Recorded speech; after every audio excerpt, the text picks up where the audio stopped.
Ah, Magandang umaga po sa lahat. Minamahal na kapatid ko sa Panginoon, lalo na po sa mga nanonood sa mga oras na ito.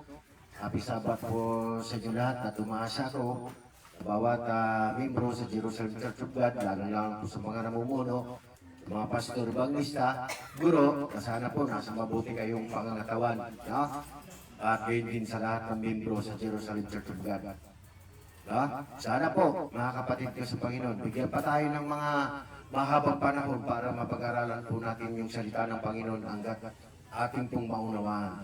Dahil napakahalaga po ito, mga kapatid ko sa Panginoon, na dapat maalaman po natin na tayo na umaasa, tayo na nagpapaasa sa ating mga tinuturuan dahil sa salita ng ating Panginoon, tayo po na kung saan number one, mag-ingat sa ating pong mga pagtuturo. Dahil yung pong mga membro, umaasa rin po sa atin yan, sa ating mga itinuturo tungkol sa salita ng ating Panginoon. No? Sapagkat ang mga ito ay sa atin din po sila nakikinig dahil na kung saan tayo rin po ay nagsasalita tungkol sa salita ng Panginoon. Dangan nga lang po, mayroon pong mga hindi po natin nauunawaan karamihan. No, tungkol po sa mga pag-aaral ng salita ng ating Panginoon. Kaya dapat po, no, ipangaral po natin na tama ang salita ng ating Panginoon. Kasi marami po nangangaral na kung saan napakalayo po doon sa mga talata na ginagamit pagdating po ng pagpapaliwanag. Yung iba, pagkaalam niya po na naiipit na, no, doon sa mga doktrina na mga pinili nila, so napipigilan, hindi na ipapaliwanag. No? Kaya nga po, bawat isa sa atin, maging membro, kailangan po magmaliksi po tayo sa pakikinig. Kailangan po, kung anong mga talata na binasa, dapat po ipaintindi lahat yan. Wala po dapat tayong iwasan. Ha? Kaya nga po mga kapatid ko, no? Lalong-lalo na po kasi itong napanood po namin yung kanyang paglalay.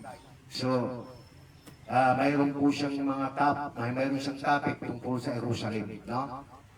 Na yung Jerusalem, pinagalo-halo niya po yung bagong Jerusalem at yung Jerusalem ngayon. No? Yung Jerusalem dyan sa kalupaan. Yung nasa lupa at nasa langit. No? Ito, hindi natin kailangan ipangaral yung dalawang Jerusalem kung inaasaan natin yung dalawang Jerusalem. Kailangan isa lang ang aasahan po natin na Jerusalem. No? Kasi may Jerusalem na nasa langit, may Jerusalem na nasa lupa. Kaya nga, may palalayasin at mayroong pong yung malaya. Mananatili. Ha? Kaya po mga kapatid ko sa Panginoon, napakalaga po na atin pong maipaliwanag itong maigi. Kaya kung makikinig ka, Pastor Mamanaw, kung halimbawa, magiging interesado ka sa paliwanag namin, makinig ka mabuti. Dahil yung mga ipinangaral mo, aywan ko lang, ako hindi ako naguguluhan, pero alam ko ikaw naguguluhan. No? Kasi sabi ni Sister David, naguguluhan sa paliwanag mo. Hindi, huwag kang maguluhan sa paliwanag niya. Tayo nakakaunawa. Kung may magulo rito, yung siya. Hindi siya nga'y naguluhan. Siyang naguluhan. Kaya nga, ikaw ang naguguluhan. Kami lang, no, ang sa amin, kung ano yung mali, andyan kami para itama. Yun lang po yung pakay po namin. Dahil hindi po na kung saan maaari na mananatili tayo doon sa mga kamalian na yan. Dahil pagka mali, siyempre natural, mali. May magiging tama ba sa mali? Siyempre natural, pag mali, mali yun. Hindi magiging tamang mali kahit kailan. Kaya itinatama po natin. So, mayroon tayo ditong topic tungkol sa dalawang Jerusalem para mabigyan po natin yung pagkakaiba itong dalawang Jerusalem ngayon. Kasi mga kapatid ko sa Panginoon, hindi pwede na sasabihin ng isang mga ngaral na yung Jerusalem ngayon, yan yung dakong banal. Ang Jerusalem na tinutukoy na kung saan yung dakong banal, yung po doon sa taas. Kasi hindi nadungisan yan eh. Dalisay yan. Kaya hindi nga makakapasok doon ng mga mga duwag, mga sinungaling, mga masasama, hindi makakapasok doon sa Jerusalem na yun. Yung bagong Jerusalem na yun. Bakit? Salang-sala po doon. Ha? Hindi ka basta-basta makakapasok doon. Ha? Lalong-lalo na, pagka wala kang pananampalataya kay Kristo, hindi ka makakarating doon. Bakit? Ako ang daan at ang katotohanan at ang buhay. Sino man ay di makaparoon kundi sa pamamagitan ko. Hindi makaparoon sa Ama, kundi sa pamamagitan ko. Bakit? Eh, kung nasan yung Ama, natural, nandun din yung anak. Nandun din yung mga magkatagumpay. O, di ba? Ano yung mga banal? Oh, nandun yung mga banal. Eh, alam ka naman may masasama doon. Kaya nga ilalabas sa karya ng langit eh. Oh, nasa pa yung karya ng langit? Andun, no? Hindi yung karya sa lupa. Ha? Kaya kaya tatama po natin mga kapatid ko sa Panginoon. Unang-una, mayroong nabanggit itong si Pastor Mamanaw doon sa kanyang pangangaral tungkol sa yung Jerusalem, itong nasa lupa na may kabanalan daw. Ha? Dahil doon sa kanyang tinapik tungkol sa pakikipag-usap ni Moses sa Diyos nung ibigay niya ang Ten Commandments. Oh. May nabasa po tayo doon, tama yung sinasabi na ipinapaalis niya yung kanyang suot na sandal kasi yung kinaroroon niya, dakong banal. Bakit dakong banal? Ay nandun ang Diyos eh. Diba? Oh. Yung dako na yun, nandoon ang Diyos. Kaya dakong banal. So hindi ibig sabihin, yung bundok ng Sinai na yun, ibanal. Yung time na lang yun, naging banal kasi ando ng Diyos makikipag-usap kay Moses. Yan po yung tamang ano doon, paliwanag. Kasi kung banal itong bundok ng Sinai, ay hindi pwedeng magsama yung bundok ng Sinai at saka bundok ng Sion. Kaya nga dalawang At ano po ang katayuan ng bundok ng Sinai ngayon? binasa mo. Diba? Sa yung binasa niya, Sister Lynette, yung bundok, yung bundok ng Sinai, ay di ba sa lumang tipan yan?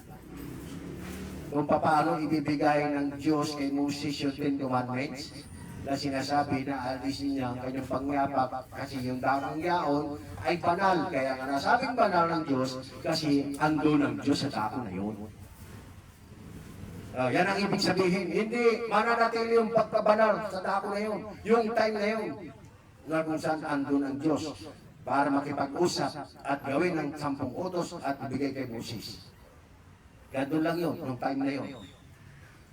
Ngayon, mga kapatid ko sa Panginoon, alam po natin kung ano po ang kalagayan ng Jerusalem ngayon. Yung Jerusalem ngayon, nasa pagkaalipin.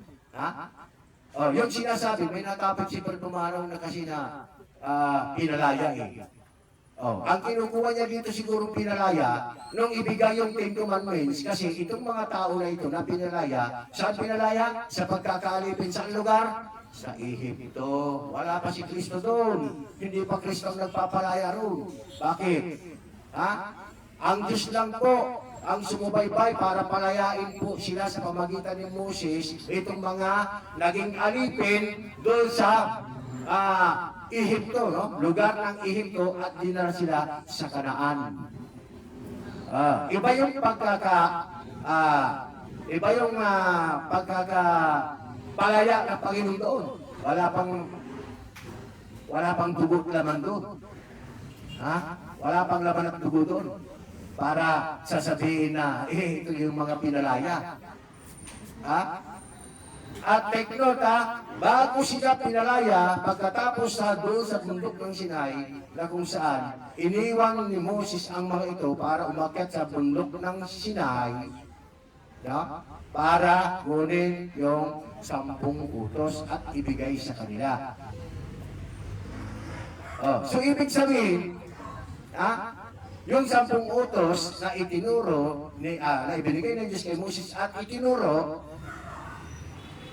nagpapatunay na yung mga tuturuan niya masama kasi walang imposible sa Diyos eh. Kahit ang Diyos nandun sa bundok ng Sinai, kasama si Moses, alam niya ang nangyayari dito sa baba o paanan ng bundok ng Sinai, kung ano ang nangyayari. Di ba? At ang pangyayari doon, kung paano nadatnan ni Moses yung kanyang mga inilabas sa lupain ng Ehipto para ibigay yung 10 utos. Ngayon, ano nadatnan ni Moses doon? Nakita ni Moses ang kasamaan ng mga pinalaya doon sa pagkakalipin sa bundok ng Sinai. Sa pagkakalipin doon sa Ehipto. Hindi yun ang kukunin natin ng pagpapalaya sa Israel. Kasi yung pagpapalaya ng Diyos doon sa Ehipto, nung sila ay naalipin, ibang pagpapalaya yun. Walang napuspuno na buhay. Saan yung binasa niya? Saan yung binasa niya? Exodo ba yan? Hindi, Galasya yun. Sa Galacia, kinuha niya na yung ano doon, yung sinasabi mo na naguguluhan ka, hindi mo intindihan. Hindi ako naguguluhan. Di ba? Siya naguguluhan pala. Yun ang intindi mo, ano yun, kung saan ka naguguluhan. Dahil pinag-twist niya. Sige, tingnan natin yung ano. Pinagsama niya. Tingnan natin yung sinasabi sa Galacia. Kasi nakinig din ako eh. Wala akong interest na makinig pero napa-interest ako doon sa pagkasabi niya. Kasi bakit? Bakit ako naging interesado? Para may tama ko. Inihiwalay niya yung Jerusalem na malaya. Sa sinasabi po sa Galacia, ganito mga kapatid ko sa Panginoon, yung binasa po ng ating pastor, na si Pastor Mamanaw. Hello po, Pastor Mamanaw, kung nanonood ka, tagal tayo magkasama.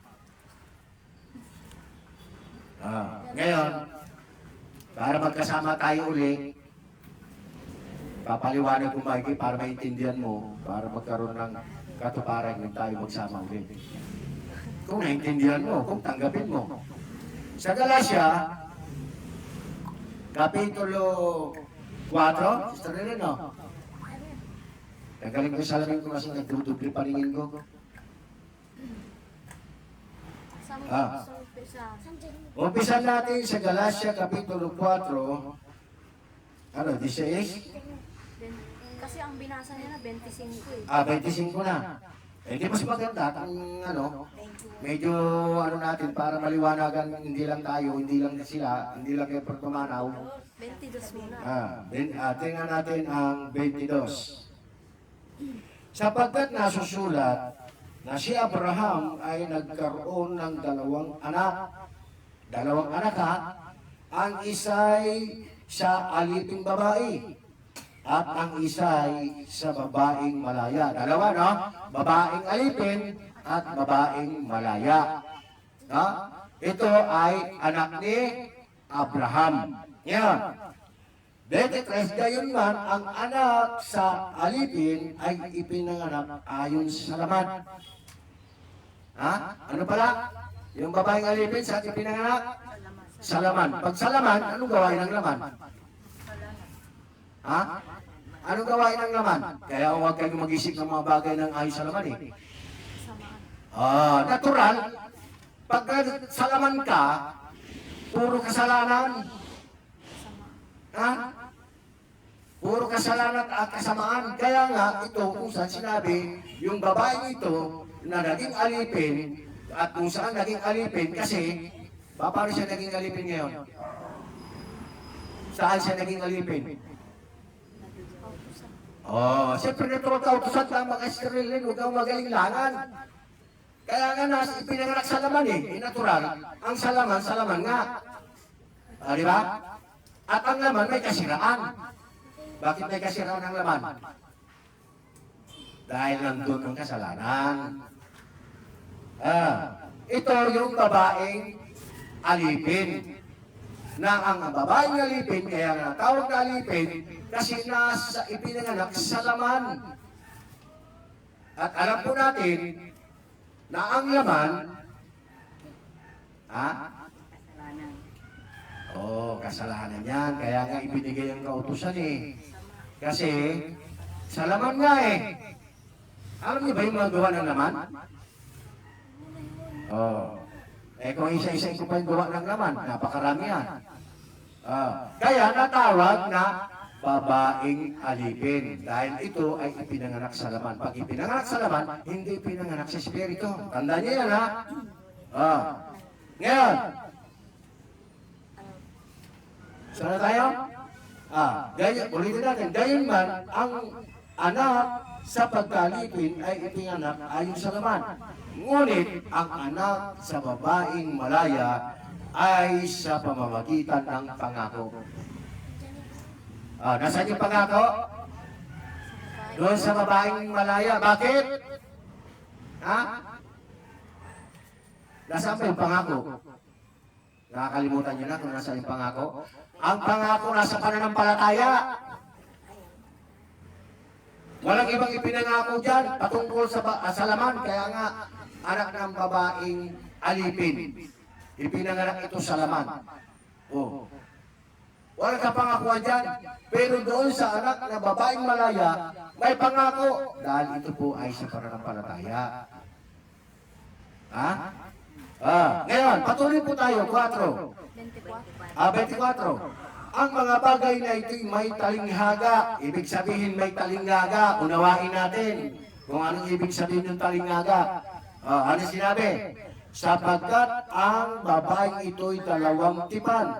Ang isa'y mula sa bundok ng Sinai na nanganganak ng mga anak sa pagkalipin. At ito'y si Agar. 25. Ang Agar niyang ito ay bundok ng Sinai sa Arabia. At ito'y katulad ng Jerusalem ngayon sapagkat ito'y nasa pagkalipin kasama ng kanyang alipin. Ano pala yung Jerusalem ngayon? Kasama ng kanyang mga anak. Ito, ano pala ito? Ano pa yung sinasabi ko dito na ang Jerusalem ngayon? Anong kalagayan ng Jerusalem ngayon? Sapagkat ito'y nasa pagkaalipin. Hindi yung alipin na yung pagkaalipin nila doon sa Ehipto, pinag-uusapan natin dito yung tungkol na sa gawa ng laman at gawa ng espiritu. Di ba? Yung sinasabi nito, yung Agar niyang ito ay bundok ng Jerusalem ngayon. Yan yung sinasabi, Bundok ng Sinai. Bundok ng Sinai ngayon. Ito yung sinasabi ni Fred Pamanaw na nandun yung dakong banal. Ito'y katulad. Dahil sinabi ng Diyos kay Moses na alisin niya ang kanyang sandal. Dahil yun ay dakong banal. Brad, o kaya atang nalalayo ang sinasabi ng Galacia.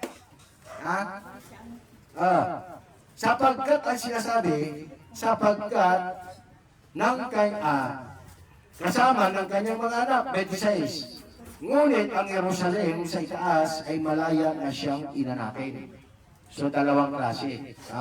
May Jerusalem na nasa pagkalipin at may Jerusalem na malaya. Magkaiba yan. Magkaiba. Ngayon, kung datang banal, yung sinasabi at yun ay nagpapatuloy doon sa unawa mo na yung Jerusalem ngayon, yung saan ibinigay yung 10 utos, inando ng banal, hindi totoo yun, Brad. Ito, ano nagsasabi? Biblia. Brad na, pastor yun. Ay, pastor pala. Kasi, sabi nga, igalang ng pagkatao ng masama, hindi mabuti. Kaya minsan nga, kung parang naano ako yung bang nag-aalangan din minsan. Diba? Paggalang yun. Pagkalang din yun. Kaya nga, ang inaano ko yung Biblia parang naano ko na rin Kasi igalang ang pagkatao ng masama ay hindi mabuti.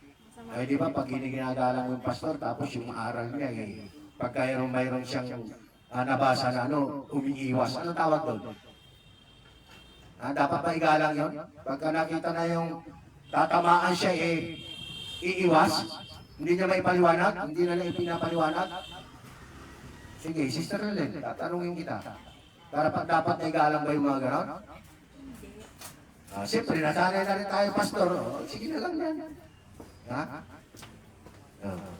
Kaya pasisya ka na kung natawag kitang brother, kung natawag kitang pastor. Kasi minsan, hindi naman tayo perfect tungkol sa mga bagay na yan So dito, mga kapatid ko sa Panginoon, uunawain natin yung dalawang Jerusalem na sinasabi sa talatang ito. May Jerusalem na malaya na siyang ina natin at may Jerusalem na may Jerusalem na nasa pagkalipin na kasama ng kanyang mga anak. Saan ba tayo dyan? Pwede mo bang pagsamahin yung Jerusalem ngayon at Jerusalem sa lupa at Jerusalem doon sa langit? Para sinasabi mo dyan, may pananampalataya ka na may kautusan ka pa. Di ba? Sila yun. O sila yun. Yun nga eh, sila nga tinutukoy ko rito eh. Hindi tayo. Tuluhan sila. Kasi tayo, Isa lang ang pinipili natin. talagang ang pipiliin natin, kung sinasabi rin sa Kulusas, isipin ninyo ang mga bagay na nangasa itaas. Nasa ba yung bagong Jerusalem? Nasa lupa? Nasa baba? Huwag sa mga bagay na nasa ibabaw ng lupa. O iisipin mo pa yung nasa lupa yung Jerusalem ngayon, ay di magkakontra yan. Pili ba yan? Hindi mo pwedeng piliin yung dalawang Jerusalem. Huwag mong ikiklim yung dalawa. Pili ka lang ng isa kasi may kalayaan tayo pumili. Hindi naman tayo pinipili eh. Kung ano yung pipiliin natin eh. Di ba? Mayroon bang pilitan dito? May pinipili ng bang Panginoon dito na piliin natin yung Jerusalem? Paano pag pinalayas yung Jerusalem doon sa lupa? Asa na yung dakong banal? Yun nga eh, palalayasin nga yung Jerusalem eh. Yung Jerusalem sa lupa eh. Nasaan na yung dakong banal? Huwag mo sabihin matitira yung bundok ng Sinai. Ngayon, patuloy, versikulo 27, sapagkat nasusulat, magsaya ka. 26? Ngunit, ang Jerusalem sa itaas ay malaya na siyang ina natin. Paano naging ina natin itong Jerusalem sa itaas? Na malaya, paano naging ina natin ito? Doon yung iglesia ng mga panganay eh. Dahil yan sa pananampalataya natin kay Kristo, dahil kung hindi tayo sumampalataya kay Kristo, hindi tayo matatawag na anak ni Sarah. Hindi tayo matatawag na anak ng babaeng malaya kung hindi tayo sumampalataya kay Kristo. Tandaan ninyo ha, take note, ang pananampalataya kay Kristo, sabi ni Apostol Pablo, wala nang masumpungan na maging katuwiran kahit kautusan, natural. Anong kautusan yun? Ay yung dinadakila ninyo. Hindi na kailangan masumpungan yan kasi kung masumpungan pa sa inyo yung kautusan na dinadakila ninyo, mahirap dalawa ang dadakilain ninyo. Mas may dakila pa dyan. Asan yung Jerusalem na nasa itaas? Ano? Asan yung Jerusalem na nasa itaas? Yung Jerusalem na sa itaas, nandun yung sa itaas. Bababa pa lang yan, hinihintay natin. Ano patunay mo? Ang patuloy natin dito rin, no? Wala dyan. Sa ano? Hebreo yun. Tingnan natin ang Hebreo. Tapos tuloy natin mamaya to. Kasi parang may patunay tayo. Hebreo. Yan. 12. Hebreo Kapitulo 12, versikulo, tingnan natin. 12:22. Ito. Ano sabi? Datapwat magsilapit kayo sa bundok ng Sion at sa bayan ng Diyos na buhay, ang Jerusalem sa kalangitan, at sa mga banal di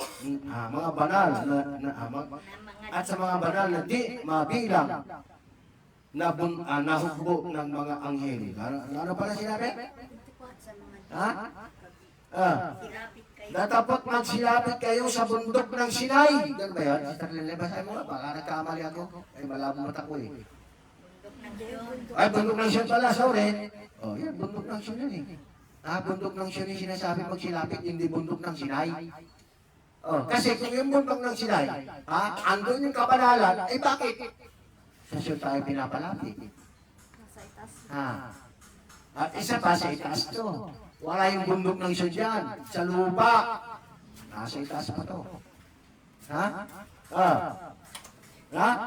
Itong sinasabi, yung bagong, ang Jerusalem sa kalangitan, hindi yung Jerusalem dito sa kalupahan. Diba? 23, palawan natin, sa pangkalahatang pulong at iglesia ng mga panganay na nakatatala sa langit. Ayun. Sino ba yung mga iglesia ng mga panganay dito? Ha? Mga nauna sa atin. Natural yung mga nauna sa atin ay sumampalatay kay Kristo. Oh. Di ba? Yan ang ebidensya. Kasi itong iglesia na tinutukoy, mga kapatid ko sa Panginoon, si Kristo na naman magtayo nito, hindi si Amo, Umabat? Umabat ba yan? Umabat? Ha? Omar daw. Umat, tsaka si Umar. Omar. Hindi yun na magtatayo ng iglesia ng Jerusalem. Hindi yan na magtatayo. Kasi yung bagong Jerusalem, nandun yung iglesia ng Diyos na tinubos ni Kristo sa Diyos. Ito yung mga nakatatala sa langit. So, ibig sabihin, dito po sa talatang ito, nagpapatunay na mayroon pong iglesia doon sa kalangitan na mga panganay na nakatatala sa langit at sa Diyos na hukom ng lahat at mga espiritu ng mga taong ganap na pinasakdal. Ito po yung sinasabi, yung iglesia po na itatayo na kung saan dadalhin dun sa bagong Jerusalem. Itong mga pinalaya ni Kristo sa kabila ng tayo naging alipin ng kasalanan. Kaya tayo pinasok doon sa kautusan. Ikinulong tayo sa kautusan. Kasi tayo, ang itinutukoy dito, kung isipin natin, ang kalagayan natin ang una, sa laman. Ibig sabihin, sinong ina natin ang una, nung nasa laman pa tayo? Sister Rile, sino ina natin ang una, nung nasa pagkaalipin tayo, nung nasa laman pa tayo, hindi pa tayo natutubos ni Kristo? Agar. Si Agar, ang ina natin, nung una, nung hindi pa tayo napapalaya ni Kristo.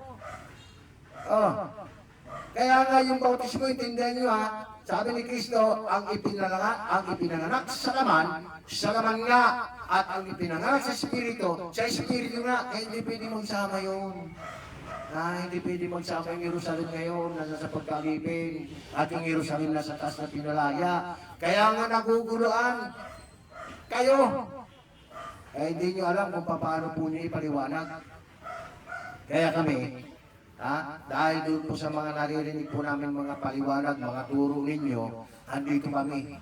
Always na nagtutuwid. So wala palang bayang banal. Palagi kami nagtutuwid ng mga kamalian, ng mga itinuturo nyo. Kasi hindi lang kayo mapapahamak, marami. Siyempre sino yung mapapahamak na marami? Hindi maniniwala sa inyo.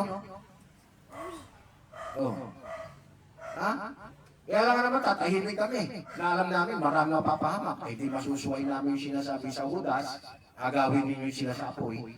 Baka sakali, yung iba, maagaw namin sa apoy. Kasi sa laman kayo, kumbaga nasa laman kayo. Anak kayo, ito ni Agar na sinasabi, babaeng alipin, kasama ng kanyang mga anak. Siyempre natural, kasama kayo. Alam hindi kayo kasama dyan. Sa laman nga kayo . Ano patunay namin sa laman kayo? Wag. Tingnan niya. Nagpapatunay kautusan, Biblia rin, na kayo sa laman.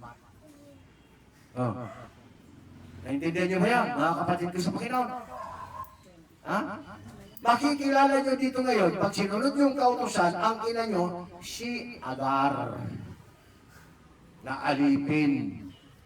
Kasi sa laman siya pinanganak. Kaya, natural, yung mga anak niya sa laman din. Okay, binigay yung kautusan. Para malaman ninyo yung gawa ng laman at malaman nyo kung sino ang yung ina na kayo ang tinutukoy ng mga anak ng babaeng alipin. Gano'n niya, akala ninyo, anak kayo ni Sarah? Ang anak ni Sarah, malakas ang loob namin na kami, kasi dati, hindi kami alipin ng kautusan . Hindi na kami pinanganak sa laman kundi si Espiritu . Pinalaya. Pinalaya na kami. Nandito pa si Kristo noon, nangaral na po yan. Magsisi kayo sapagkat malapit ng karan ng langit. Ano ba yung nandun sa karan ng langit? Di yung bagong Jerusalem. Meron pa bang iba? Sabi ni Kristo pa, ako'y paroon sa aking Ama at ipaghahanda ko kayo ng maraming At ipaghahanda ko kayo ng kalalagyan. Sabi pa ni Kristo, ano yung kalalagyan natin doon? O saan pumaroon? Ay, di yung bagong Jerusalem. Saan pa ba tayo ilalagay? Yung para hindi sinasabi bayang banal. Yan yung bayang banal. Yan yung kaharian ng Diyos na bababa. Yan yung bagong Jerusalem. Na nanaog mula sa langit. Oh. Ha? Ayan o. Magsilapit tayo sa bundok ng Sion. Walang bundok ng Sion dyan ngayon. Yung Jerusalem sa lupa. Ang bundok ng Sion, nandoon sa langit pa. Ha? Nandun yung bagong Jerusalem at nandun yung bundok ng Sion. Doon tayo magsisilapit. Kung gusto mo maging malaya. Oh, kung gusto mo maging malaya, pero paano? Paano ka magiging malaya? Kung lumalapit ka sa Oh. babae. Natural, kung gusto mo magiging malaya at magiging anak ng babaeng malaya na si Sarah, lumapit ka. Kanino? Yan, kay Kristo. Iwan mo na si Agar. Iwanan mo na si Agar. Pag iniwanan mo na si Agar, iwanan mo yung Jerusalem ngayon. Ano pa? Iwanan mo sa 10 commandments. Iwasan, huwag mo iwasan yung pagkain ng baboy. Ha? Mayroon tayo pinapaiwasan, mayroon ding hindi. Si Agar ba yung pinapalayas? Oh, si Agar yung papalayasin dyan. Yan yung mga nanay nila. Oh, hindi ba sabing hindi sila yung nanay nila? Alipin eh. Si Sarah. Sa laman eh. Si Sarah, yan yung anak sa pangako. Yan yung anak na babaeng alipin. Kasi dalawa lang naman yan eh. Oh, dalawa lang yung anak niya. Sa laman at sa espiritu. Kaya nga anak ng babaeng malaya eh. Itong si Sarah eh. Oh, itong si Agar, kaya tinawag na anak ng babaeng alipin kasi sa laman niya, ipinanganak. Oh, hanggat hindi nababago yung kalagayan ng isang tao na kailangan maipanganak na muli sa espiritu, ayan, natin mo yan. Ha? Mother nyo yan, si Agar. Hanggat hindi kayo naipapanganak sa espiritu. Oh, ngayon, naipanganak kayo sa espiritu dahil nabautismoan kayo. Anong kabuluhan ng bautismo sa inyo? Oh, pagkatapos kayo nalinisan, sabi sa Biblia, pagkatapos kayo naugasan, bumalik kayo doon sa paglulubalog. Saan? Sa 10 Commandments. Sige, dedelikin ko na. Naglubalog kayo ulit doon sa 10 Commandments. Oh, bakit? Ano ba gawa ng 10 Commandments? Bakit ginawa yan? Ginawa dahil sa mga taong masama. Eh kung ikaw nilinisan na, hindi ka na kailangan maging masama, ibubalik ka pa doon. Sa mga kaulit. Hindi gaya ng babaeng naugasan na at aso na pagkatapos na isinunga, inain pa. Pero yun yan. Nasa sulat yan ni Pedro o ni Juan? Pedro, no? Yung pagkatapos na sila naugasan, yung babaeng naugasan pagkatapos naglubalog sa pusali. Tapos niya isunuka, kinain pa. Maliwanag na hindi pwedeng magsama. Hindi pwede! Kaya, naku po, mga kapatid ko sa Panginoon, hindi kayo kinikilabutan yan. Akala nyo, ang Diyos nagbibiro ang Diyos hindi tao. Ang Diyos hindi na pabibiro. Kaya huwag nyo sabihin na parang ginagawa nyo biro-biro. Kayo rin. Kami ang pakay namin para maiahon kayo dyan sa apoy. Kung ayaw nyo, magagawa pa ba kami? Okay, pero kami nagsasalita, para hindi mapapahamak yung iba dahil alam ko, pag apoy na pinag-uusapan, maraming ayaw dyan. Ewan ko lang, kung yung mga ngaral, gustong-gusto ng apoy. Hindi nyo ba alam? Maanuhan ka na ng kunting apoy lang dyan sa kalingkingan mo, buong katawan mo, dama mo na. Kaya yung buong katawan mo, buong kaluluwa mo. Pag-isip-isip yung mabuti ngayon, mga kapatid ko sa Panginoon, patuloy po tayo dun sa ating binabasa sa Galatia. Ano po sinabi dun sa binasa natin sa Galatia? Patuloy tayo para maintindihan na lahat. Nasa 27 na tayo. Sapagkat nasusulat, magsaya ka, o baog na hindi nanganganak. Magbigla kang umawit at umihaw ka. Ikaw ay hindi nagdaramdam sa panganganak sapagkat higit pa ang mga anak na pinabayaan kaysa anak na mga may asawa. Ang tinutukoy ko dito sa talatang ito, yung sa espiritu at sa laman. Yung ipinangak sa laman, ay meron talagang ano yan, pagkaramdam yan. Ha?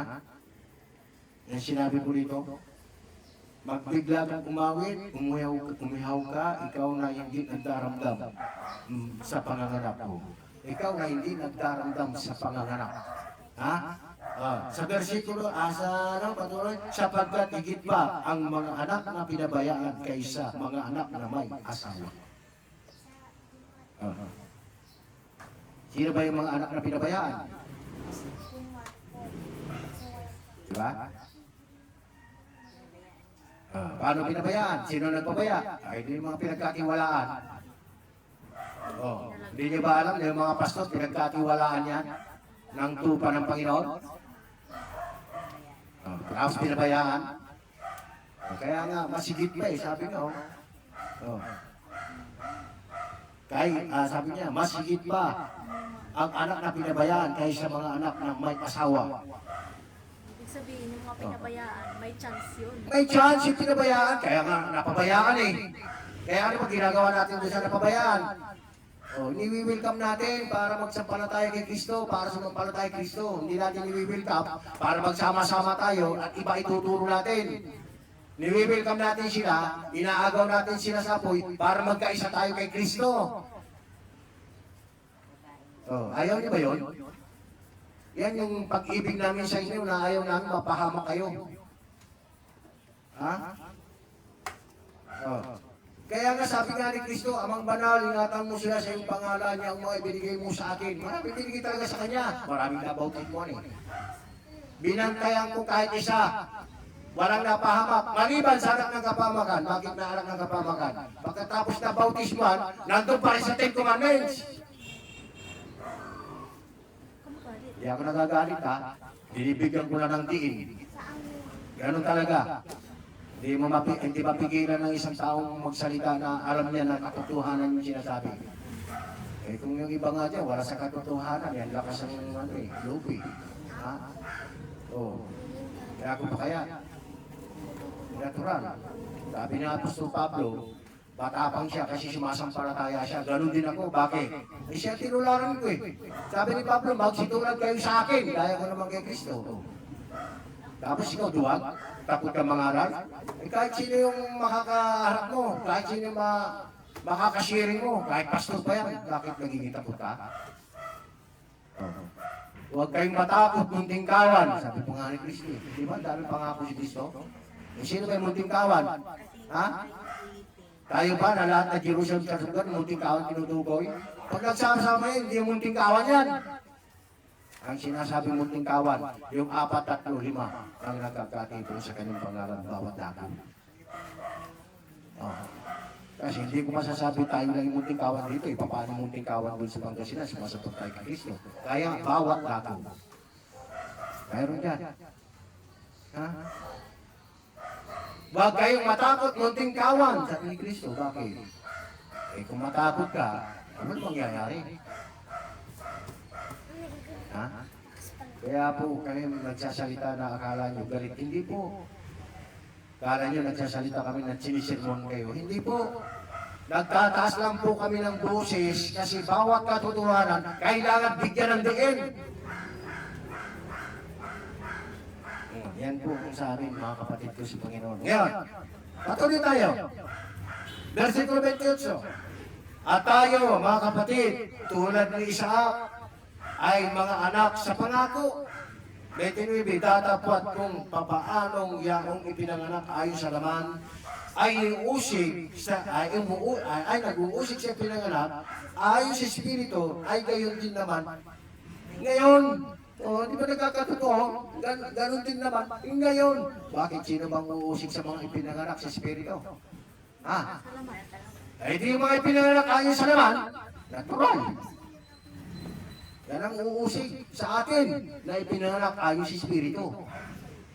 Kaya, hello everyone, na sana maintindihan ninyo na hindi kayo uusigin pag kautosan na sinusunod ninyo. Kayo ang uusig sa amin.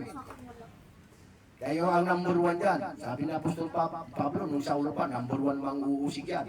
So, ibig sabihin, Pag kayo kumilos na manguusig po, yung tunay na kay Kristo, ito yung mga follow-up ninyo. Lahat na yan, sama-sama na kayo. Yung sinasabing di kayo tatanggap ng tatak pagdating ng SSS, ay, hindi nyo masasabi yan. Kautosan kayo eh. Dating ng SSS, Yung nga, ay, kasi pagdating ng ano, yung 666 pala. Yun. Mali, sorry. Pagdating ng tatakan, hindi ka na makabili. Akala ninyo, hindi tatanggapin yan. Wala kayong pinagkaiba. nawala is Yung SSS pala, yung sabi.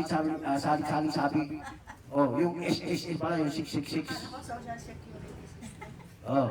Di ba nasa Bible yung pinag-aaralan nyo na hindi na kayo makabili, hindi na kayo makapinta. Pero unawain ninyo, kung sino man talaga yung hindi makabili, hindi makabinta, pag tingtuman mo yung sinusunod mo, makabili ka pa rin. Papapatay. Kasi dalawang klase lang tao sa mundo. Yung sinasabi sa Biblia, alipin at malaya. Kaya yung alipin na yan, kahit sumusunod ka sa tingtuman mo, kasama mo pa yan, alipin na mo yan. Iba yung pinalaya, kaya nga sabi ni Kristo, kung ako'y kinaputan nila, kayo man din ay kapuputan. Sa anong dahilan? Dahil sa kanyang pangalan. Sa pangalan ba ni Kristo yung daladala ng itong mga Jerusalem sa lugar na iba sa atin? Hindi eh. Ang daladala pangalan, the Ten Commandments. Proud pa. Sampu lang, kayang-kayang sundin. Naku po. Yan yung sinasabi na pagmamataas, pagmamapuri. 10 utos lang daw yan. Pero may 10 utos yan, bagsak ka na sa pagdating ng Sabat eh. Tapos sasabihin mo, yung ginawa ni Kristo matuwid, gumawa sa araw Sabat, pag nahulian ka na gumos, punta ka kay Kristo, huwag na nakaw, tawag mo, pakunwari. Ayaw lang na masapun. Ayaw lang masirkunan. Siyempre, natural, masisip na. Ipinapangaral niyo, mga pastor. Araw ng Sabat, huwag gagawa ng anumang gawa. Bakit kayo gumagawa? Kasi ginawa ni Kristo mabuti araw ng Sabat eh. Di depende doon. Ngayon, ang tanong. Kung marunong nagtanong, dapat mo nyo ipapangaral yung 10 Commandments. Kasi kung ipangaral yung 10 Commandments, yan pa lang, nakasuway na kayo dyan, kasalanan nyo na lahat yun. Di ba yan yung pinapangaral namin po sa inyo? Gumaganap ng buong kautusan. Gumaganap ka ng buong kautosan, natisod ka sa isa, Santiago, kasalanan na lahat yun. Para intindihin niyo yan. Samantalang pag lumapit kayo kay Kristo sabi ni Kristo sa Mateo 11, magsiparito kayo sa akin, kayong mga nabibigatang lubha, at kayo aking pagpapahingahin. Akalain mo yan? Sino ba yung nabibigatang lubha rito? Ay di maraming iniiwasan, maraming sinusunod. Siyempre natin susunod ka, alipin ka nun eh. Di ba? Hindi nyo maisip, hindi lang kayo alipin ng 10 Commandments, mga membro. May alipin, nagiging alipin pa kayo yung mga nag-uutos sa inyo, bakit hindi nyo alam yan? Follow the leader. Kung ano sabi ng leader, dahil sa follow, sumunod ka. Di ba? Kaya nga sabi ni Kristo, magsiparito kayo sa akin, kayong lahat na nabibigatan ng lubha at kayong akin pagpapahingayin. Bakit? Pag lumapit ka kay Kristo, paano ka magiging, paano magagaang ang mabibigat na dinadala nyo? Kayong mga mabibigat yung lupa na tinitiis ninyo. Magagaang kayo. Kasi bakit? Bakit kayo magagaangan? Isa-isa gagawa niya, wala na kailangan magutos. Malaya kang gumawa ng mabuti. Wala na magutos sa iyo yan, sumunod ka lang. Natural. Saan ka sumunod, Sister Ren? Doon mga nagpapasakot sa inyo, sino mga yan? Natural. Binigyan po naman tayo ng bahagyang panghuhula. Ayos sa kanilang gawa, ayos sa kanilang salita. Ayun, doon tayo magpapasakot. Kung ang pinapangaral, ugali ni Kristo, makikita mo sa kanila. Ano ba yung ugali ng Kristo? Na isang halimbawa. Siya gumagawa, hindi nag-uutos. Kaya gayahin natin. Yung tayo, hindi na kailangan mag-utos pa na kung sino-sino. Kung mayroon dapat tayong gawin, tayo, gagawin natin kung kaya. Hindi na kailangan magutos pa. O, di ba? Ang laking kaginhawaan yun. Malaking, kumbaga napakaganda po yung makukuha nating aral pagdating kay Kristo. Bawat isa malaya, sa tayo maging malaya. Ay, no, wala nang ano sa atin. Wala nang magdagarabyado na. O, punta ka doon, alik nga rito, wala na yun. Malaya na tayo. Kung ano na isipan mo mabuti, sabi sa Biblia, gawin mo. Sa nakakaalam na mabuti at ito hindi ginagawa, kasalanan sa kanya. Natural, gawin mo lang. Parang magiging kasalanan mo yan. Ganon ang turo ni Kristo. Hindi yung ikaw na gagawa, sa halip na ikaw na gagawa, magpagawa ka pa sa iba. Ako mga kapatid ko sa Panginoon, no? Tuloy lang naman natin to, malapit na. Ano sinabi sa ano? Tingnan natin yung sa Hebreo, balikan natin yung Hebreo. Sige, tuloy natin to kasi para maintindihan natin. 30. Gayon man, Galatia 4 pa rin tayo, 30. Gayon man, ano ang sinasabi ng kasulatan?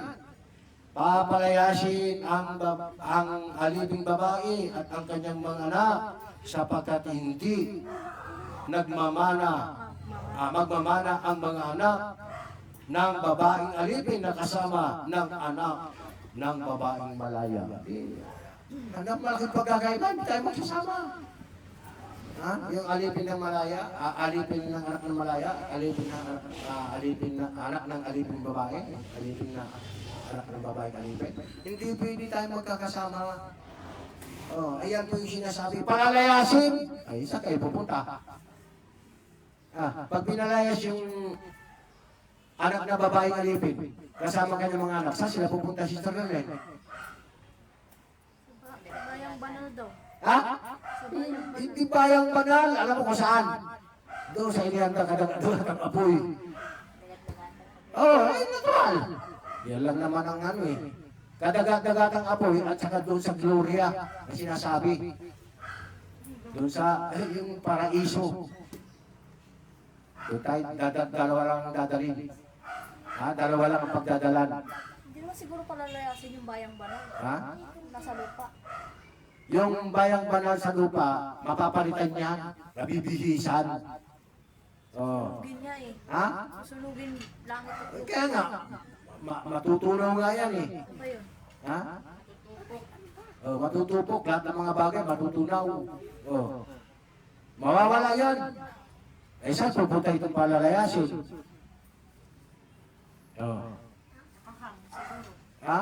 Hindi, andun sa dagatang apoy. Nasa ano yung Apokalipsis, andyan mga yan.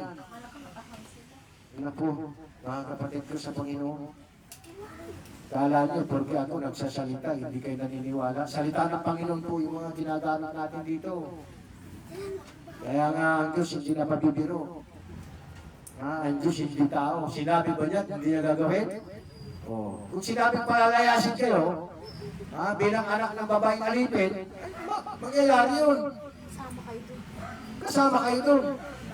Dahil dalawa lang tinutukoy po sa Biblia.